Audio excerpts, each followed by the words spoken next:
Avant de prier, prenons un instant pour écouter la parole de Dieu, puis prions ensemble. Le monde dans lequel nous vivons cherche constamment à influencer nos goûts, nos célébrations et notre conception de la normalité. Si nous n'y prenons pas garde, nous pouvons peu à peu admirer ce que Dieu nous met en garde. C'est pourquoi il est si important de laisser la parole de Dieu nous éclairer sur l'époque actuelle. 3 passages bibliques offrent une perspective divine claire pour la vie d'aujourd'hui et convergent tous vers le même message. Tout d'abord, 1 Jean 2,15 dit « N'aimez pas ce monde ni ce qu'il offre, car si vous aimez le monde, l'amour de notre Père n'est pas en vous. » C'est une affirmation forte. Il ne s'agit pas de haïr les gens ou de rejeter toute bonne chose dans la création. Il s'agit du système du monde qui s'oppose à Dieu, de cette mentalité qui place l'orgueil, l'avidité, la luxure et l'égocentrisme au centre de tout. Lorsque votre cœur commence à désirer, si quelque chose vous éloigne du Christ, votre amour pour lui commence à se transformer. Et lorsque votre amour se transforme, vos priorités se transforment aussi. Ensuite, Romains 12,2 dit « Ne vous conformez pas à ce monde, mais soyez transformés par le renouvellement de votre intelligence, afin que vous puissiez discerner la volonté de Dieu, ce qui est bon, agréable et parfait. » Remarquez la formulation. Le but n'est pas seulement de se comporter différemment, le but est d'être transformé de l'intérieur. Le monde s'efforce de modeler votre esprit. Il vous façonne par la musique, les divertissements, les réseaux sociaux et les messages constants qui récompensent le péché et se moquent de la sainteté. Si vous ne renouvelez pas votre esprit, vous êtes façonné par autre chose. Et sans vous en rendre compte, vous pouvez commencer à penser comme le monde, à réagir comme le monde et à désirer ce que le monde désire. Puis, Jacques 4,4 dit « Adultères que vous êtes, ne savez-vous pas que l'amitié du monde est inimitié contre Dieu ? Celui donc qui veut être ami du monde se rend ennemi de Dieu. » Ce verset utilise un langage fort, car Dieu prend la loyauté au sérieux. L'amitié avec le monde ne se résume pas à suivre une mode ou à aimer une chanson, c'est choisir de cautionner ce qui déshonore Dieu. C'est se fondre tellement dans la masse que votre vie ne se distingue plus. C'est lorsque plaire aux hommes devient plus important que plaire à Jésus. Ces 3 versets vous révèlent donc 3 vérités claires. Vous n'êtes pas appelé à aimer le monde, vous n'êtes pas appelé à vous y conformer, et vous n'êtes pas appelé à être son ami. Et la raison n'est pas que Dieu veuille vous restreindre, mais qu'il veuille vous protéger. Le monde offre un confort éphémère, il offre un plaisir enchaîné, il offre des applaudissements qui s'éteignent. Mais le Christ offre la vie, la paix, la pureté et la joie qui ne dépendent pas de l'approbation. L'Écriture révèle aussi qu'un aveuglement spirituel touche beaucoup de personnes. 2 Corinthiens 4,4 dit « Le Dieu de ce monde a aveuglé l'intelligence des incrédules, afin qu'ils ne voient pas resplendir la lumière de l'évangile de la gloire du Christ, qui est l'image de Dieu. » Voilà pourquoi certains célèbrent ce qui est destructeur et se moquent de ce qui est sacré. Leur vision est obscurcie, ils vivent sous l'emprise d'une sombre illusion. Et cette illusion paraît souvent séduisante car elle est bien présentée. On le constate dans la façon dont l'argent est érigé en but ultime, comme si la vie se mesurait à l'aune des possessions. Pourtant, 1 Timothée 6,10 nous rappelle « Car l'amour de l'argent est la racine de tous les maux ». L'argent en lui-même n'est pas mauvais, mais lorsque l'amour de l'argent guide vos choix, il vous conduit au compromis. On le voit aussi dans la façon dont le péché sexuel est normalisé, encouragé et excusé, comme si la pureté était démodée. Mais la parole de Dieu nous appelle à une plus grande exigence. Et 1 Corinthiens 6,18 dit « Fuyez l'immoralité sexuelle. Vous ne vous appartenez pas. Glorifiez donc Dieu dans votre corps. » Ce n'est pas une honte. Dieu vous montre le chemin qui garde votre cœur pur et votre avenir protégé. Alors, que signifie vivre dans le monde sans l'aimer ? Cela signifie que vous pouvez travailler, étudier, construire, servir et profiter de la vie, mais vous ne devez pas laisser ce monde vous influencer. Que Dieu devienne votre identité, votre source. Vos principes viennent de Christ, non de la culture. Votre conscience est façonnée par les Écritures, non pas les tendances. Et votre paix ne provient pas du désir de s'intégrer. Dieu vous donne des conseils pratiques à ce sujet. Colossiens 3,2 dit « Recherchez les choses d'en haut, attachez-vous aux choses d'en haut, et non aux choses sur terre. » Cela ne signifie pas ignorer vos responsabilités. Cela signifie que votre cœur reste tourné vers Christ, même lorsque vos mains sont occupées par les tâches quotidiennes. Philippiens 4,8 vous aide à discerner ce que vous consommez. Tout ce qui est vrai, honorable, juste, pur, aimable, que votre esprit s'y arrête. Voilà une protection pour votre esprit. Si ce que vous regardez, écoutez ou appréciez nourrit la ténèbre, ne soyez pas surpris si votre esprit se sent lourd. Le seul moyen d'éviter d'être emporté est de garder les yeux fixés sur Jésus. Plus vous le regardez, plus tout devient clair. Plus vous restez proche de sa présence, moins le monde peut captiver votre cœur. Plus vous aimez Christ, moins vous désirez ce qui est vide. Que ce soit donc votre dévotion aujourd'hui. Choisissez Christ délibérément. Choisissez sa parole chaque jour. Demandez au Saint-Esprit de renouveler votre esprit et de fortifier vos convictions. Prenons maintenant un moment pour prier ensemble. Cher Père Célestial, fais que ma vie soit une réponse vivante à la soif spirituelle de ce monde. Dans de nombreux endroits, les gens sont épuisés, perdus et tirés par toutes parts. Et je sais que ce dont ils ont vraiment besoin est de la présence de Christ. C'est pourquoi je viens à toi avec un cœur ouvert, te demandant de me remplir de Jésus de l'intérieur. Je désire une foi qui porte ton amour, ta vérité et ta puissance partout où je vais. Père, je te demande de me remplir du Saint-Esprit. Je ne peux pas vivre pour toi par mes propres forces et je ne peux pas te représenter dignement si je suis vide intérieurement. Tu as promis que l'Esprit donnerait de la force à ton peuple et je m'accroche à cette promesse aujourd'hui. Acte 1:8 me rappelle que je recevrai de la puissance lorsque le Saint-Esprit viendra sur moi. Seigneur Jésus, je te demande la force de vivre avec courage et de parler de Jésus avec sincérité et compassion. Que mes paroles conduisent les gens vers Christ, que mes actions reflètent ton cœur, que ma vie répande le sans-frein de ciel dans les lieux les plus ordinaires. Seigneur Jésus, j'ai besoin de toi dans un monde rempli de mauvaises influences. Il y a tellement de bruit, de tentations et de mensonges subtils qui cherchent à m'éloigner de toi. Garde-moi ancré dans ta parole, apaise mes pensées, préserve la pureté de mes désirs. Aide-moi à aimer ce que tu aimes et à me détourner de ce qui nuit à mon âme.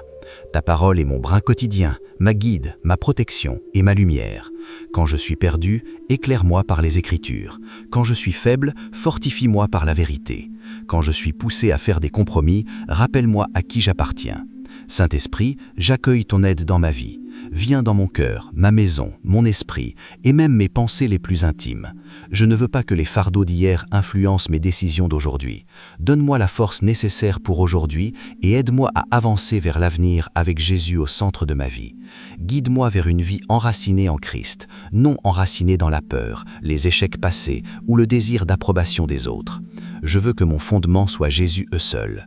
Aide-moi à me libérer du passé qui s'accroche encore à moi. Certains mémoires sont empreints de chaume, d'autres de regrets, d'autres encore de souffrances que j'ai tenté de cacher. Mais je ne veux pas vivre enchaîné à ce que tu as déjà pardonné et guéri. Élève mes yeux vers la croix, concentre mon attention sur le sacrifice de Jésus au calvaire, et que cette vérité transforme mon regard sur moi-même. 2 Corinthiens 5:17 dit « Si quelqu'un est en Christ, il est une nouvelle créature, et les choses anciennes sont passées. Je reçois donc cela. Je choisis de ne plus ressasser ce que tu as déjà racheté. Apprends-moi à avancer avec un cœur pur et un esprit renouvelé. Roi Jésus, touche mon cœur jusqu'à ce que mon amour pour toi surpasse tout amour pour ce monde. Je ne veux pas que mes désirs soient façonnés par la culture qui m'entoure. Je veux qu'ils soient façonnés par l'Esprit de Dieu. Donne-moi un cœur qui ne s'attache pas aux plaisirs de ce monde et un esprit qui ne se conforme pas au schéma de cette époque. Aide-moi à discerner clairement ce qui m'éloigne de toi et aide-moi à me libérer pleinement de cela. Romains 12:2 m'appelle à être transformé par le renouvellement de mon esprit. Alors, renouvelle-moi, Lord Dieu. Répare ce que le péché a damagé, ravive ce qui s'est refroidi, restaure ce qui s'est lassé, apporte la paix dans les zones d'agitation en moi et apaise la douleur que je porte depuis trop longtemps. Père, je désire vivre une vie pure et agréable à tes yeux. Je suis lassé de répéter les mêmes cycles de péché, de regrets et d'éloignement de toi. Je ne veux plus être dans les excuses constantes pour les mêmes compromis, tout en les reproduisant secrètement. Purifie-moi, Lord Dieu. Apprends-moi à haïr ce qui détruit mon âme et à aimer ce qui fortifie mon esprit. Tu ne m'appelles pas à la perfection par mes propres forces, mais tu m'appelles à me soumettre, et je veux me soumettre pleinement. Merci du sang de Jésus, le précieux sang versé pour moi. Que ce sang purifie ma conscience et efface la souillure du péché. 1 Jean 1:9 m'assure que si je confesse mes péchés, tu es fidèle et juste pour me pardonner et me purifier de toute iniquité. Lord Dieu, pardonne-moi, purifie-moi, transforme-moi. Fais de moi un vase qui te glorifie. Tu es généreux en amour et grand en compassion. Ta miséricorde est immense et ta patience inébranlable. Je me souviens du psaume 103:8 qui dit que ta bonté envers ceux qui te craignent est aussi grande que les cieux sont élevés au-dessus de la terre. Autant l'Orient est éloigné de l'Occident, autant tu éloignes de nous nos transgressions. Tu as compassion de tes enfants. Alors aujourd'hui, je reçois ta compassion. Aujourd'hui, je reçois ton pardon. Aujourd'hui, je reçois ton amour réparateur.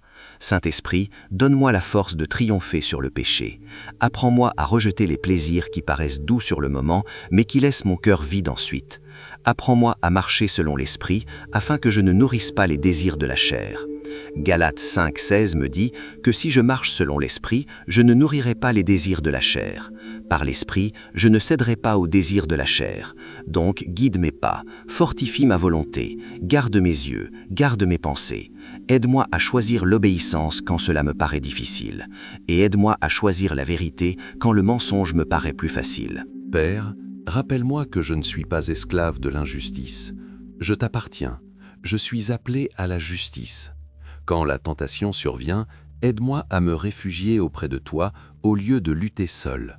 Quand je manque à mes devoirs, aide-moi à revenir promptement à toi au lieu de me cacher dans la honte. Apprends-moi à venir à toi avec assurance pour obtenir de l'aide. Hébreux 4, verset 16 m'invite à m'approcher de ton trône de grâce pour recevoir miséricorde et trouver grâce au moment opportun. Aussi, je viens aujourd'hui, confiant que tu m'accueilleras. Dieu Tout-Puissant, je bénis ton précieux nom. Merci de m'avoir entendu. Au nom de Jésus, je prie.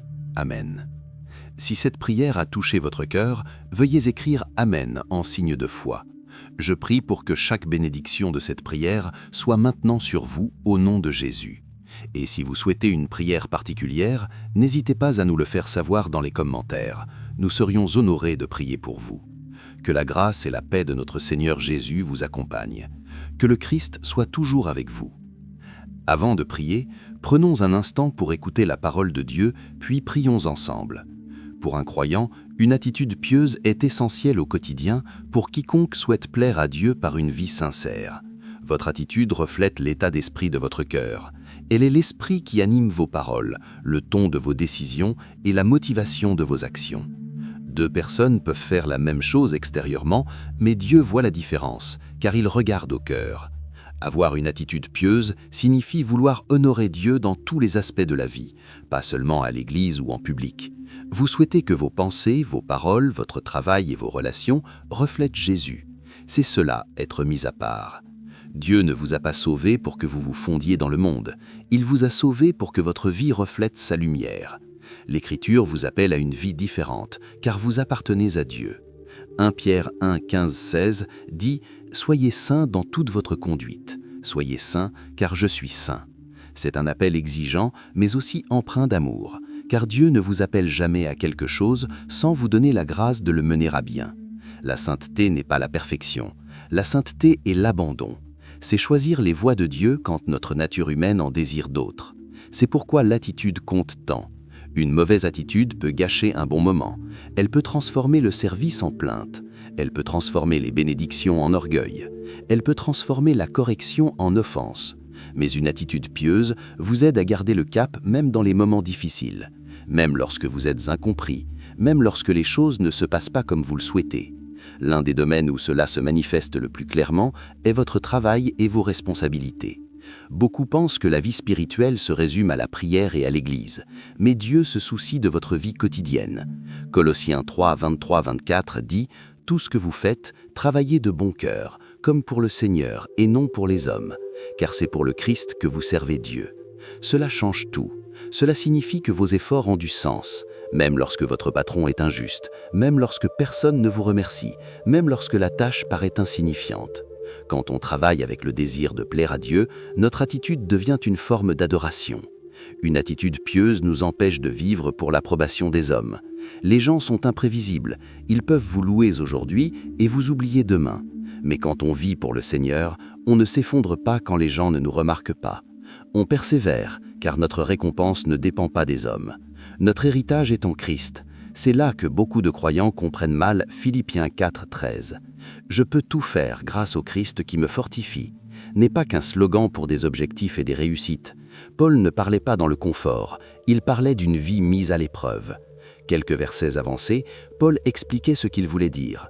Philippiens 4, 11 à 13 montre qu'il avait appris à se contenter de ce qu'il avait dans toutes les situations, dans le besoin comme dans l'abondance. L'attitude de Paul n'était pas « je peux faire tout ce que je veux ». Son attitude était « je peux endurer tout ce qui arrive parce que Christ me fortifie ». Voilà la force spirituelle. Ce n'est pas la confiance en soi, c'est dépendre de Jésus. Une attitude pieuse se manifeste aussi dans la façon dont vous traitez les autres. Si votre cœur appartient à Jésus, cela se verra dans votre compassion, votre patience et votre volonté de servir. Jésus n'a pas vécu pour être admiré, il a vécu pour obéir au Père et aimer son prochain. Matthieu 20, verset 28 dit « Le Fils de l'homme n'est pas venu pour être servi, mais pour servir et donner sa vie comme rançon pour beaucoup. » Voilà le modèle. Servir n'est pas quelque chose que l'on fait seulement quand c'est pratique. C'est un mode de vie qui découle de l'amour. Parfois, vous servirez des gens qui ne le méritent pas.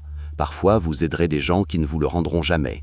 Parfois, vous aimerez des gens qui vous comprennent mal. Mais c'est là que votre attitude devient semblable à celle du Christ.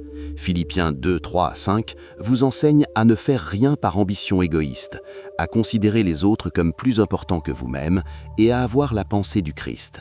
Ce genre d'attitude ne vient pas de la personnalité naturelle, elle vient de l'Esprit de Dieu qui la façonne. C'est aussi pourquoi vos paroles comptent. L'attitude ne reste pas cachée longtemps, elle se manifeste à travers vos paroles. Elle se révèle dans la façon dont vous réagissez quand vous êtes fatigué, comment vous parlez quand vous êtes contrarié et comment vous décrivez les gens dans leur dos. Éphésiens 4, 29 dit « Qu'aucune parole mauvaise ne sorte de votre bouche, mais seulement celle qui est bonne pour l'édification. » Une attitude pieuse choisit des mots qui guérissent, pas des mots qui détruisent. Elle choisit la patience, pas des réactions acerbes. Elle choisit l'humilité, pas l'orgueil. Maintenant, voici la partie que beaucoup de croyants oublient. Vous ne pouvez pas maintenir une attitude pieuse sans une vie de prière. Si la prière manque, votre cœur dérivera lentement dans la chair. Vous commencerez à réagir comme le monde réagit. Vous commencerez à porter de l'amertume, de l'anxiété et de l'impatience sans même vous rendre compte à quel point vous êtes devenu lourd. 1 Thessaloniciens 5, 17 dit « Priez sans cesse ». Cela signifie pas que vous ne faites rien d'autre toute la journée. Cela signifie que vous restez connecté à Dieu toute la journée. Vous revenez souvent à lui. Vous lui parlez de vos tentations, de vos frustrations, de vos désirs et de vos décisions. La prière garde votre cœur tendre. La prière garde votre concentration claire. La prière vous aide à répondre avec foi au lieu d'émotion. Et quand vous priez, ne demandez pas à Dieu seulement des choses. Demandez-lui de travailler sur vous et en vous. Demandez-lui de façonner votre caractère. Demandez-lui de corriger ce qui en nécessite. Demandez-lui de renouveler votre esprit. Psaume 139, 23 à 24 dit « Scrute-moi, ô Dieu, et connais mon cœur, et conduis-moi dans le chemin éternel. » C'est une prière puissante pour votre attitude, car elle invite Dieu dans les endroits cachés où les attitudes se forment. Une attitude pieuse se construit lorsque vous choisissez l'obéissance, même lorsque les sentiments vous combattent. Elle se construit lorsque vous pardonnez, lorsque vous servez, lorsque vous restez fidèle et que vous retournez à Christ pour obtenir de la force. Prenons maintenant un moment pour prier ensemble.